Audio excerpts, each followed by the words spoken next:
Graças e paz, queridos irmãos, é uma alegria para a gente estar fazendo mais uma celebração ao Senhor, nesta oportunidade, fazendo online. Nossos irmãos gostam de viajar e eu gosto de viajar também, mas sempre prefiro começar por aqui. Eu sou Joel Batista, sou pastor desta igreja Batista Litorânea, aqui em Santos, Brasil. E é uma alegria muito grande poder celebrar ao Senhor com você. Quero convidar a você a se colocar na presença de Deus agora, no nome de Jesus Cristo, nosso Senhor e Salvador. A Ele damos a honra, damos a glória, damos o louvor. Em nome de Jesus, vamos orar. Bendito seja teu nome, Senhor, nosso Deus e Pai do nosso Senhor e Salvador Jesus Cristo, nosso Pai eterno, Deus Criador e sustentador de todas as coisas. Neste momento nos colocamos na tua presença, em nome de Jesus Cristo, para te adorar, para te bendizer, para glorificar o teu nome, para ouvir a tua voz, Senhor. Que o Senhor seja poderoso no meio do teu povo, que o Senhor seja poderoso através do teu povo, que o Evangelho, que é o poder de Deus para a salvação de todo aquele que crê, seja manifesto a todos os homens e todos venham ao arrependimento ao ouvir a tua palavra, Senhor. Pai amado, fica com a gente, recebe a nossa adoração, nosso louvor, em nome de Jesus Cristo, teu Filho. Amém. Eu gostaria de cantar um hino que é bem tradicional na história da fé cristã. Tu és fiel, Senhor, meu Pai celeste, pleno poder aos teus filhos darás. Nunca mudaste, tu nunca faltaste, tal como eras, tu sempre serás.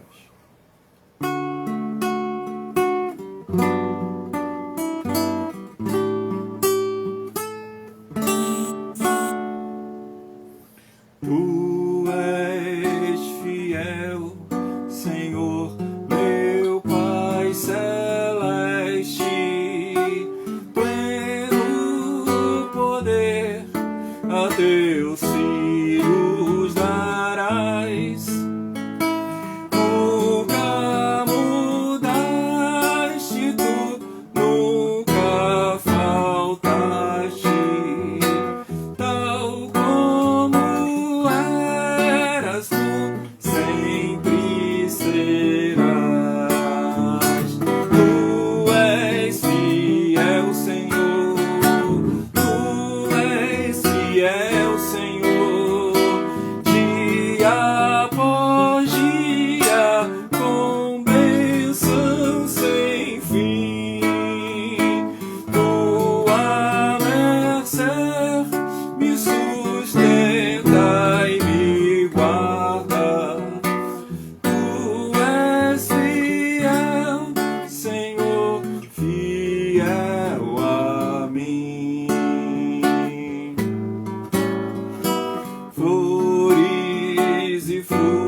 última estrofe diz: pleno perdão tu dás, paz, segurança.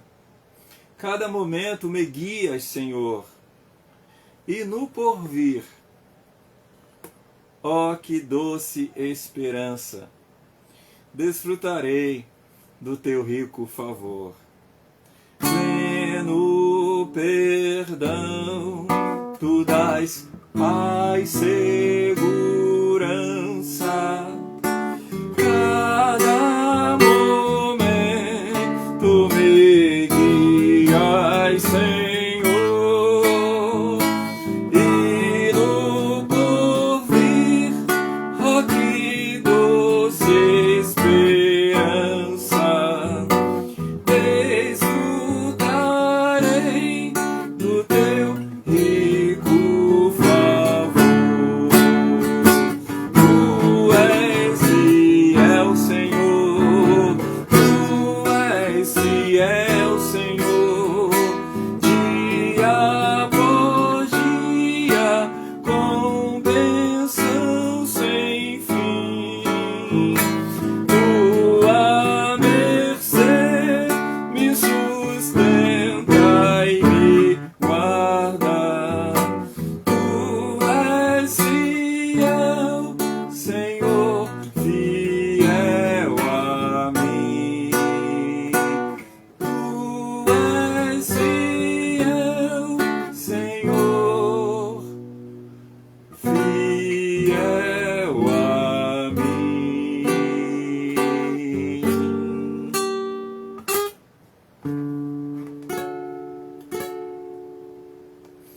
É bom poder dizer isso ao Senhor. Ele é fiel. Deus é sempre fiel. Ainda que a gente seja infiel, Ele permanece fiel e não pode negar a si mesmo. Um outro cântico que eu queria cantar com você também, se puder assim, é o Cheiro das Águas. É uma composição da Ana Paula Valadão. A esperança para o ferido, como a árvore cortada, marcada pela dor, ainda que na terra envelheça a raiz, e no chão abandonado, o seu trono, o seu tronco morrer. A esperança para você, a esperança para mim, a esperança para o teu futuro, como disse o profeta Jeremias, a esperança para você.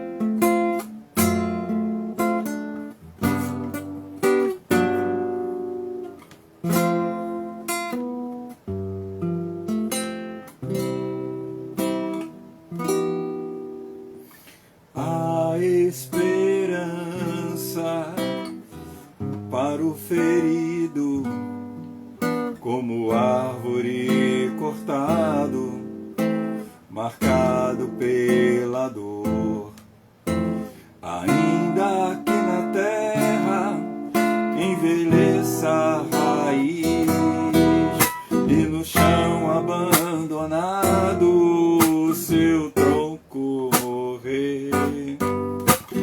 A esperança para você. Novamente.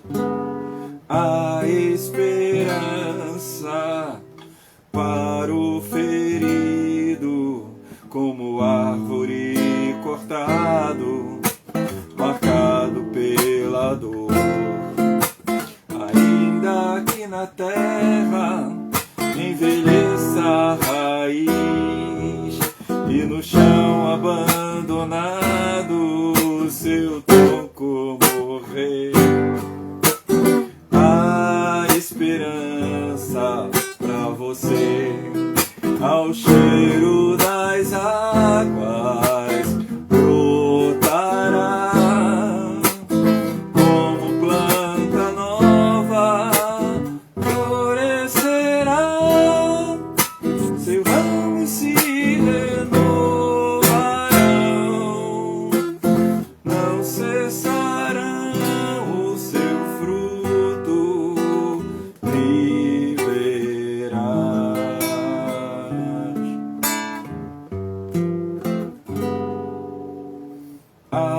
esperança para o ferido, como árvore cortado, marcado pela dor. Ainda que na terra envelheça a raiz e no chão abandonado o seu tronco morrer, há esperança pra você.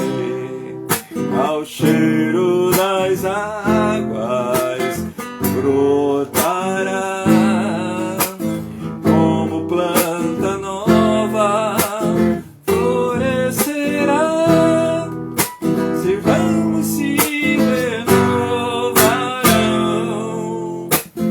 não cessarão o seu fruto, viverá. Ao cheiro das águas brotará como planta nova, florescerá, seus ramos se renovarão, não cessarão o seu fruto, viverá.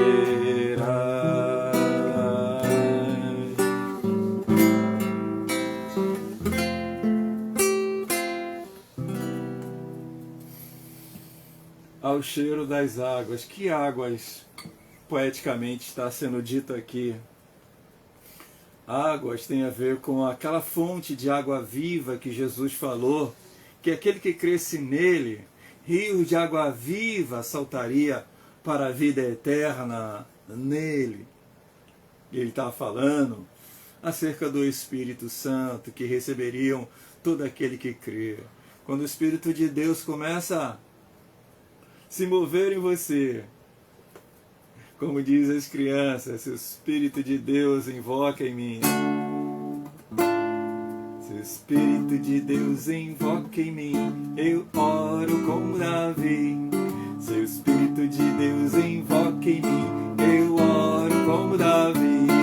Eu oro, eu oro, eu oro como Davi. Eu oro, eu oro, eu oro como em Davi. Se o Espírito de Deus invoca em mim, eu canto como o rei Davi. Se o Espírito de Deus invoca em mim, eu canto como o rei Davi. Eu canto, eu canto, eu canto como o rei Davi. Eu canto, eu canto, eu canto como o rei Davi. Se o Espírito de Deus invoca em mim, eu danço como o rei Davi. Se o Espírito de Deus se invoca em mim, eu canto como o rei Davi. Eu danço, eu danço, eu danço como o rei Davi. Eu danço, eu danço, eu danço como o rei Davi. Se o Espírito de Deus invoca em mim, eu pulo como o rei Davi. Se o Espírito de Deus invoca em mim, eu pulo, eu danço, eu canto como o rei Davi. Eu pulo, eu canto, eu oro como o rei Davi. Lembrei desse cântico que ontem estava levando meus netinhos para casa e eu ouvindo 3 palavrinhas só, a gente volta a ser criança e canta como o rei Davi. Como diz a palavra de Deus, né? Como o próprio Jesus disse, né, interpretando o Salmo, é da boca das crianças, os que mamam no peito, é que ele suscita o perfeito louvor. Que nosso louvor seja aceitável diante daquele que é fiel e justo, para fazer com que aquelas coisas impossíveis aos nossos olhos sejam possíveis pela fé que depositamos em Cristo Jesus, o nosso Senhor. Gostaria de orar mais uma vez. Não sei quais são os seus motivos de oração, mas sei que, assim como eu, nós, enquanto seres humanos, precisamos orar. Especialmente oramos hoje pela Ucrânia, pela União Soviética, por aqueles rapazes, homens, que têm guerreado uma guerra que não é deles. Como disse alguém, são rapazes, homens, que não se odeiam, não tem nada um contra o outro, a não ser que um é de um país, é de outro, mas se matam, amando os seus reis ou defendendo a sua terra.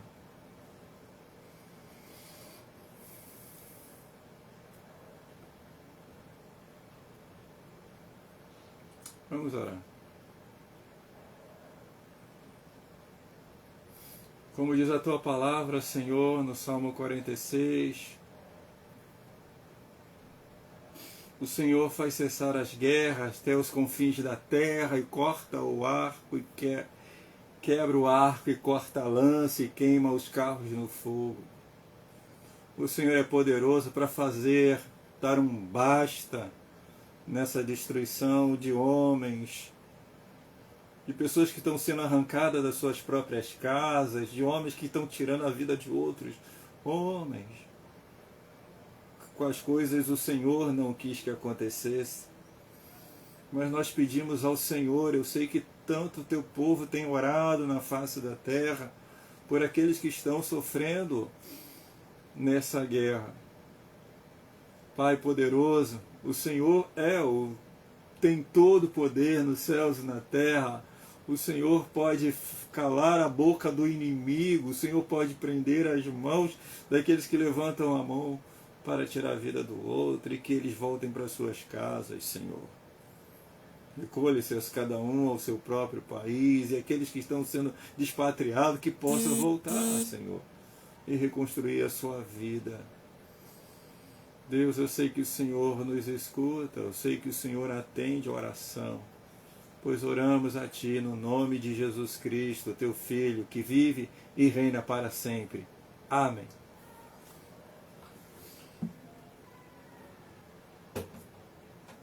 Queria compartilhar a palavra do Senhor com vocês, falar sobre um tema que me é muito especial, um tema que é fundamentalmente importante para o mundo. A palavra de Deus diz que se os crentes se calarem, as pedras vão clamar. Tenho percebido que muitos têm se calado, Deus tem dado ferramentas a nós tão grandiosa. Agora, por exemplo, eu estou nesta sala e eu posso falar com o mundo através desse instrumento. E esse evangelho do reino será pregado no mundo inteiro, diz a palavra de Deus, e então virá o fim. Mas como pregarão se não há quem pregue? Bem, nós temos tantos recursos, conhecimento, mas temos ficado como que acanhados, calados, envergonhados. Muitas vezes. Eu quero compartilhar com vocês o texto da palavra de Deus, do qual me fez pensar no tema, o poder do Evangelho de Cristo. Certa vez eu, cuidando de um rebanho, eu queria fazer um trabalho na rua, de divulgar a palavra de Deus, 10 mandamentos na rua. E eu precisava de pessoas para isso. Eu sozinho não poderia fazer, até poderia, mas seria mais trabalhoso. Eu não teria o efeito que eu desejava, que Deus colocou no meu coração, que era pegar os 10 mandamentos, cada um mandamento, colocar num semáforo, em meio dos carros parasse, e tem lá, não matarás, não furtarás, e assim, cada semáforo daquela avenida seria assim. Aí um líder falou assim, eu não, eu vou pagar esse mico aqui na minha cidade?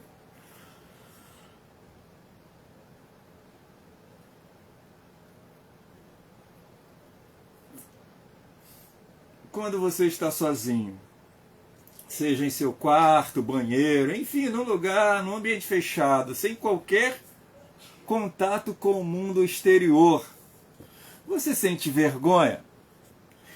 Eu digo o seguinte, mesmo que você se sinta feio diante do espelho, você não se envergonhará de você mesmo, você vai estar olhando para você. É verdade que existem algumas patologias nesse sentido. Portanto, vergonha é um estado psíquico que o indivíduo se encontra diante do outro, diante de outra pessoa ou diante de um ambiente social. Vergonha é uma emoção ética, ela regula os laços sociais, ela inibe, ela restringe, ela incapacita o indivíduo de livremente se expressar.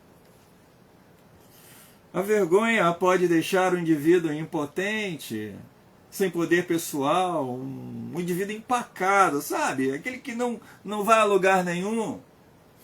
Eu não quero, neste momento, discriminar as causas que levam o indivíduo a se tornar tímido ou envergonhado, mas eu quero sim, à luz das boas notícias, de provar que não só o comportamento acanhado, medroso, envergonhado são incompatíveis com o desenvolvimento da causa evangélica, como também provar de modo eficiente de que o evangelho é desenvergonhador e brilhante para qualquer indivíduo que nele verdadeiramente passe a viver.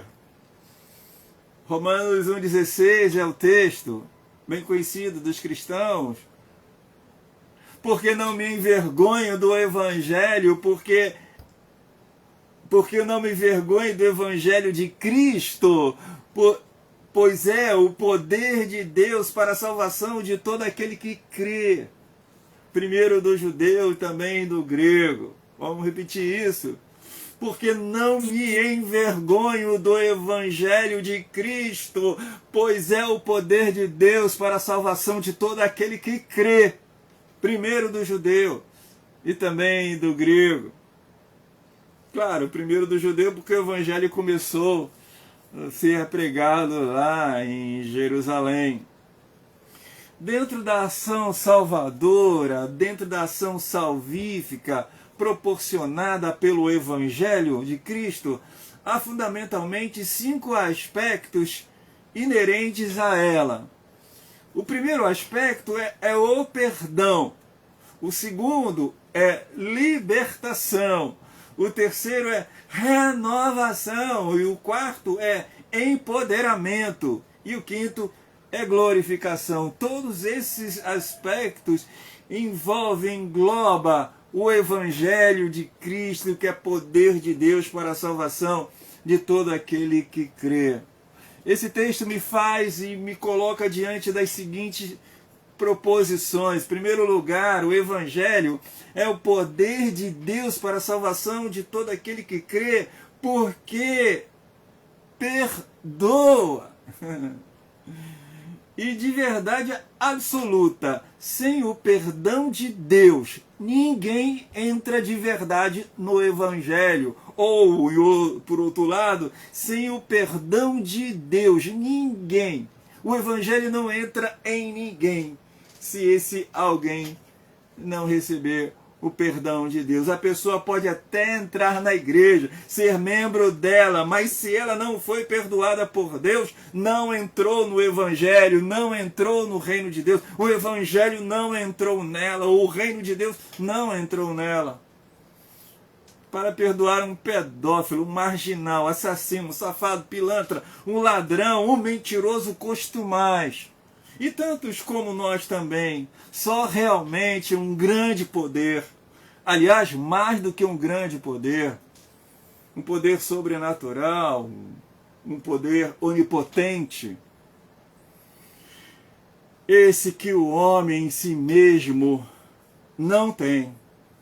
Mas o Evangelho é poderoso para perdoar qualquer que se arrependa de verdade diante de Deus. Essa é a mensagem bíblica. O Evangelho é poderoso para perdoar quaisquer pecados e de qualquer homem, de qualquer mulher que se arrependa verdadeiramente diante de Deus.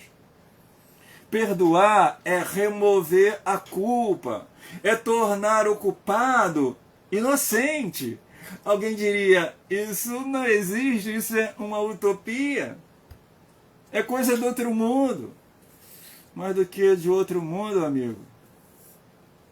É de Deus. Só Deus pode perdoar de modo completo, absoluto e remover a culpa. O perdão de Deus, então, é o elemento essencial da salvação.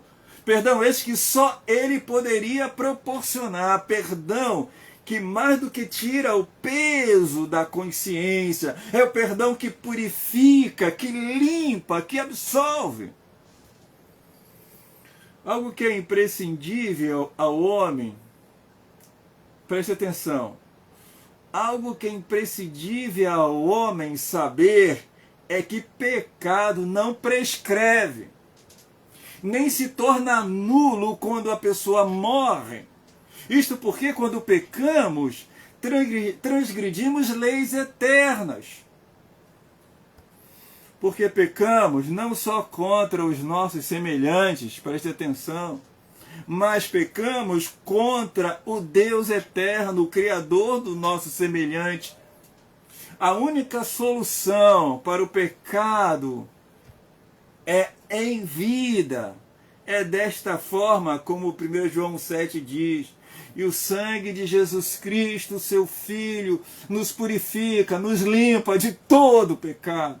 Não é de alguns pecados.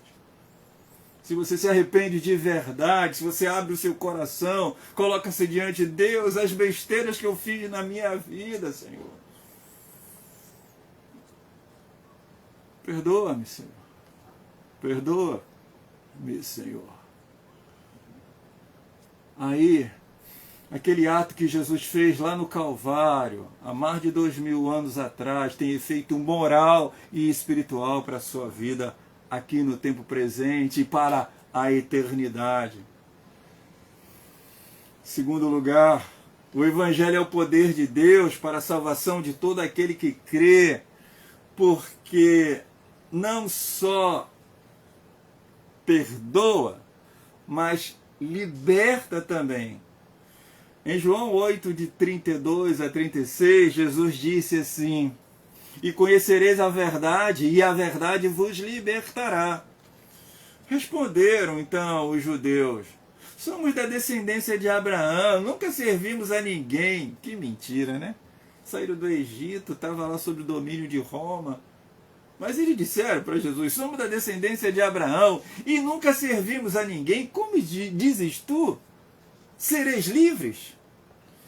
Respondeu-lhe Jesus, em verdade vos digo, e todo aquele que comete pecado é servo, é escravo do pecado.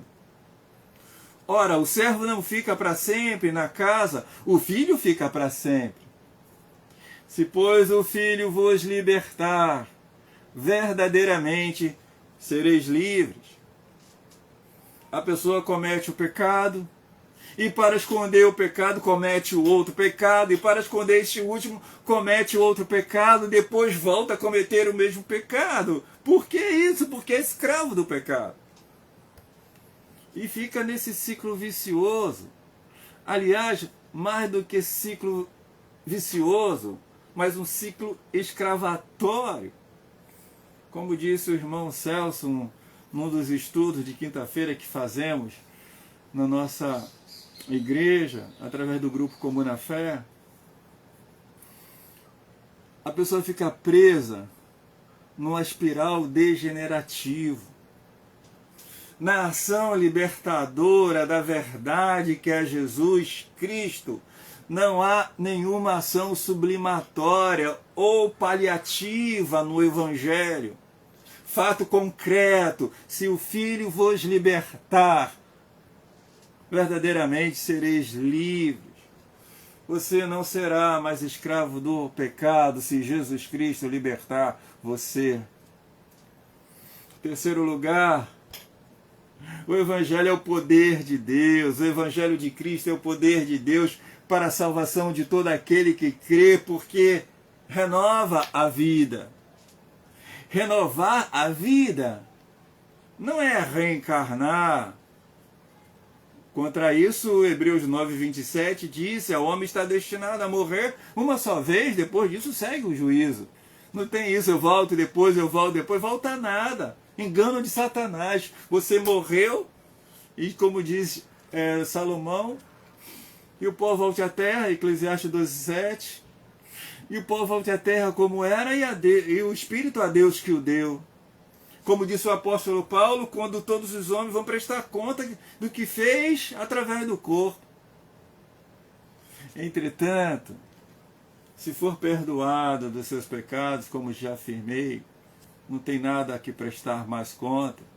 Jesus prestou conta por você lá no Calvário, se você o elegeu como seu representante diante de Deus.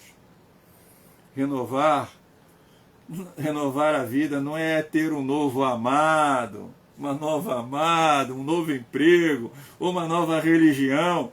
A renovação da vida na perspectiva do Evangelho, que é o poder de Deus, é mais profunda.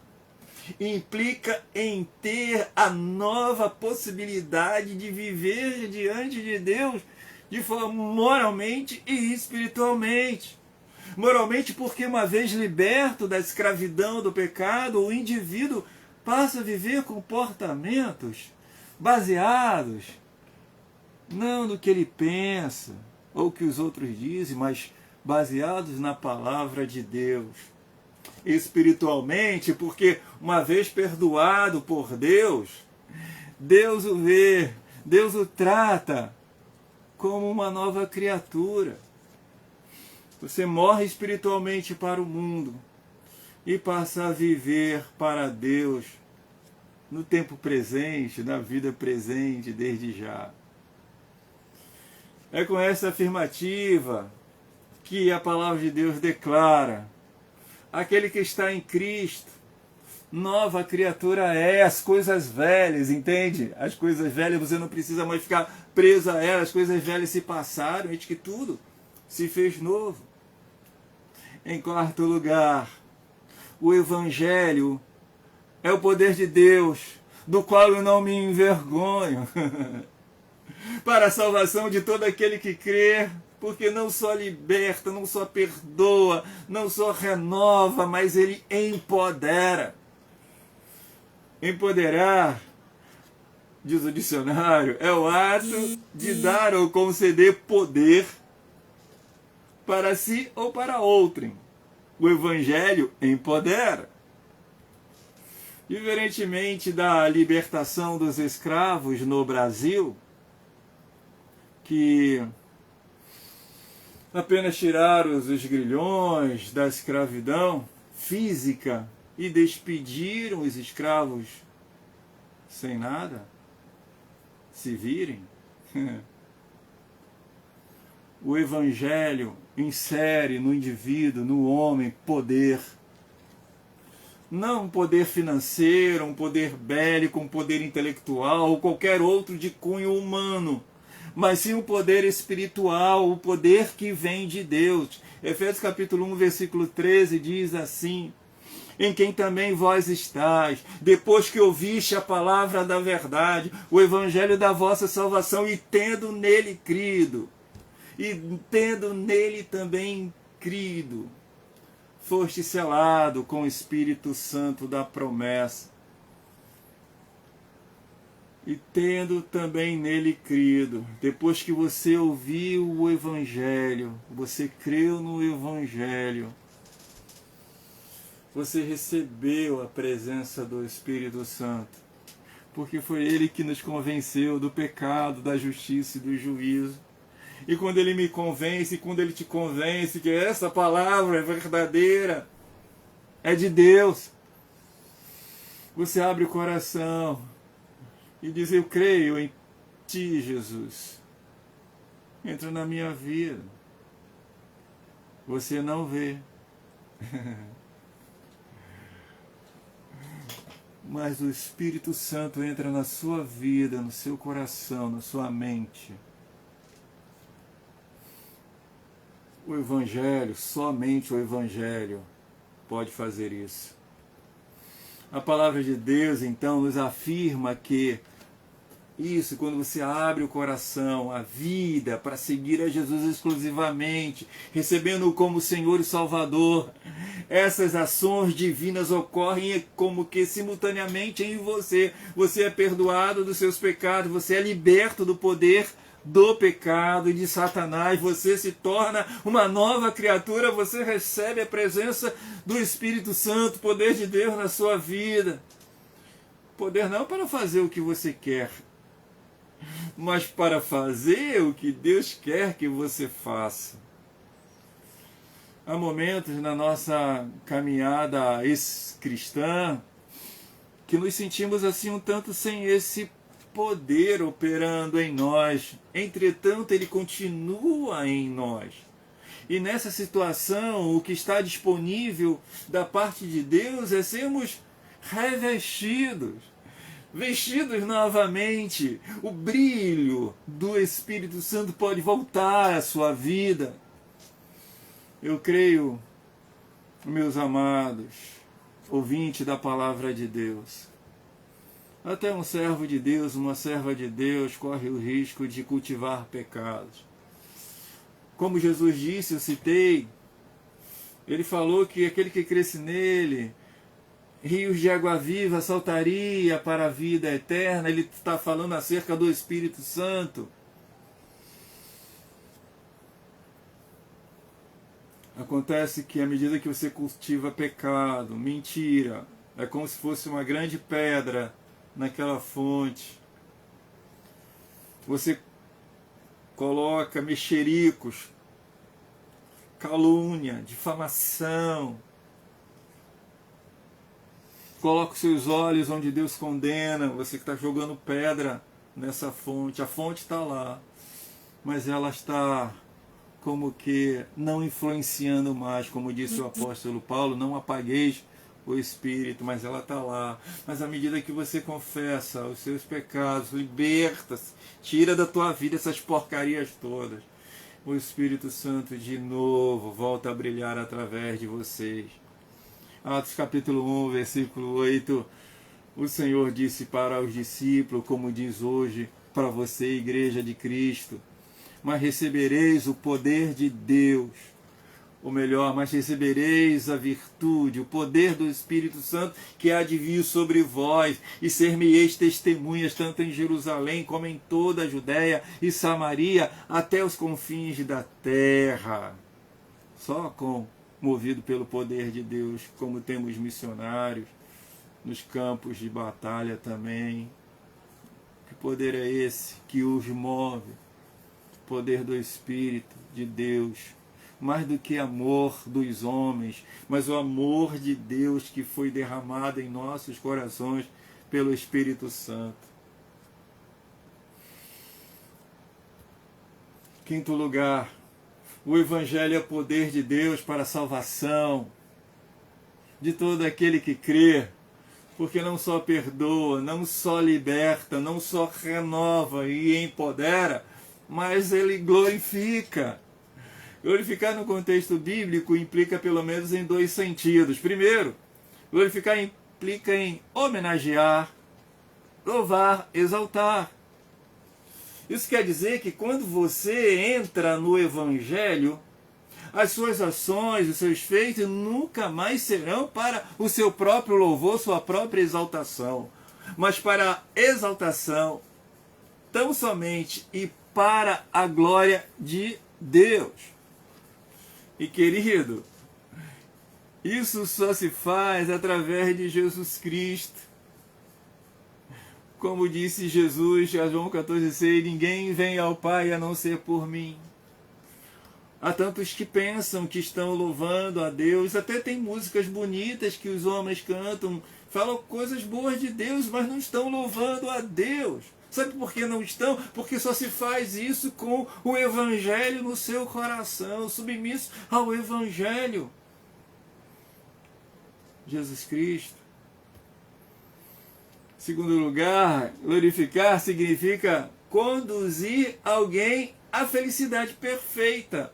Ou melhor ainda, a glória eterna em seu contexto bíblico. Presença de Deus, o céu. Só o Evangelho faz isso.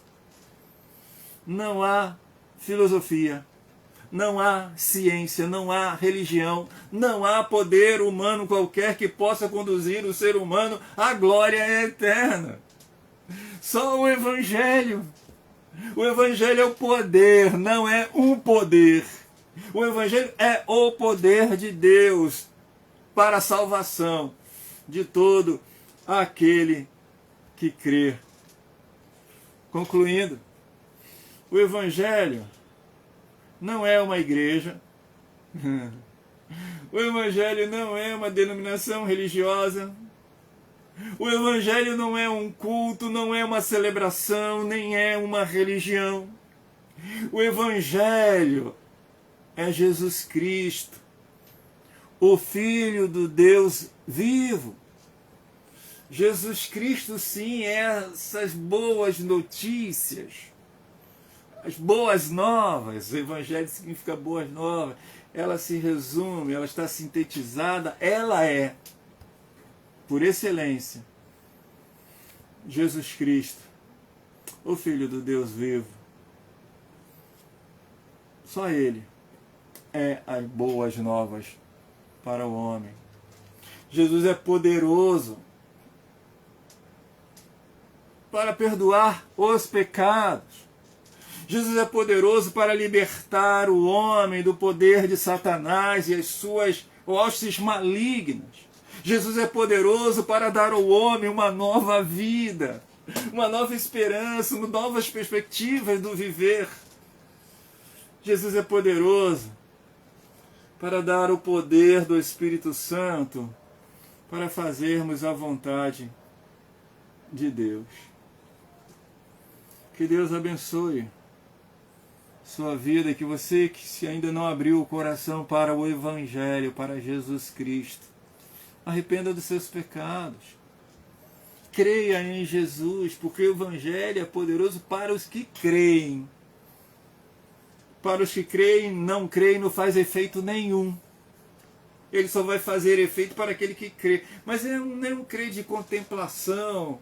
Eu creio que Cabral descobriu o Brasil. Faz algum efeito na tua vida? Não, não faz. Só na hora de fazer a prova.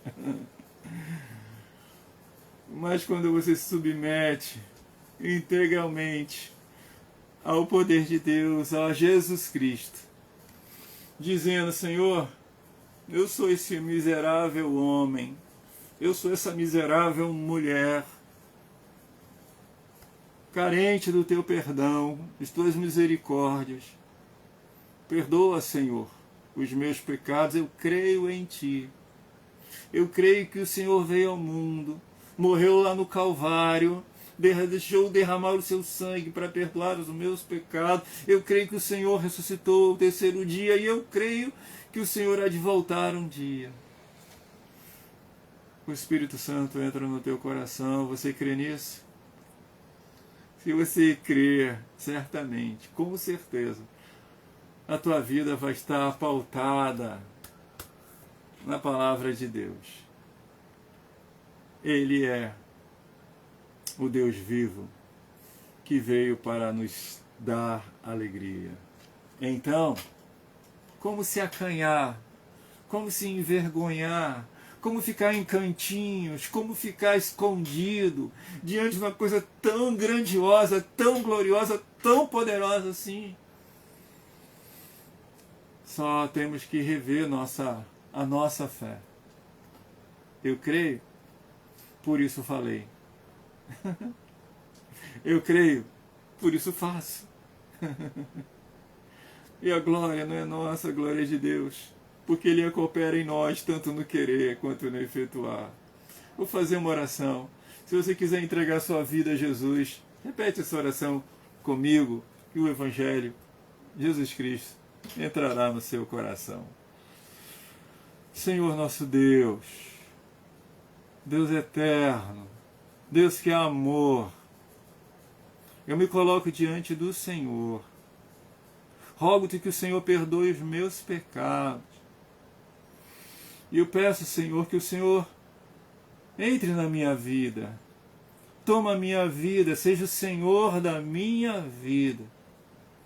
Quero declarar, a partir de hoje, a partir deste momento que eu ouço esta palavra, que eu entrego a minha vida ao Senhor, o Senhor é dono dela. Quero te seguir, Jesus. Em nome de Jesus.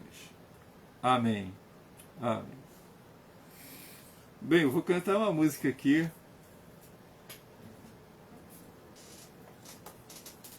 Essa música eu fiz.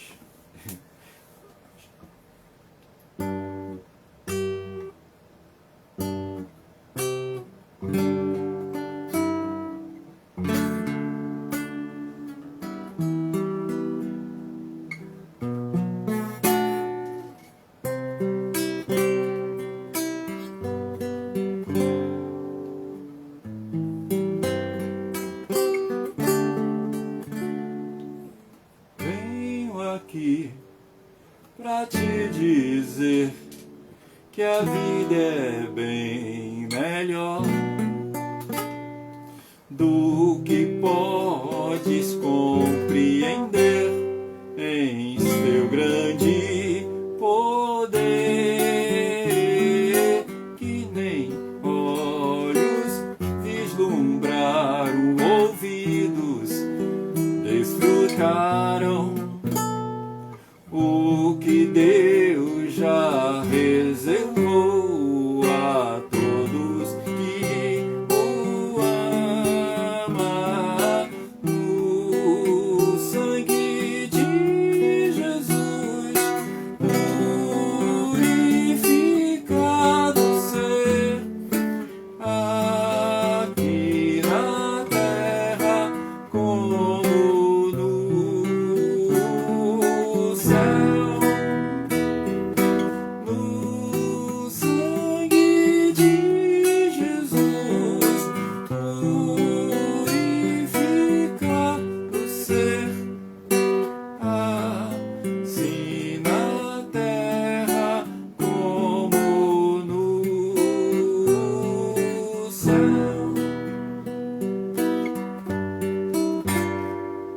Deus abençoe, que o sangue de Jesus Cristo, seu Filho, seja real na sua vida, no nome de Jesus.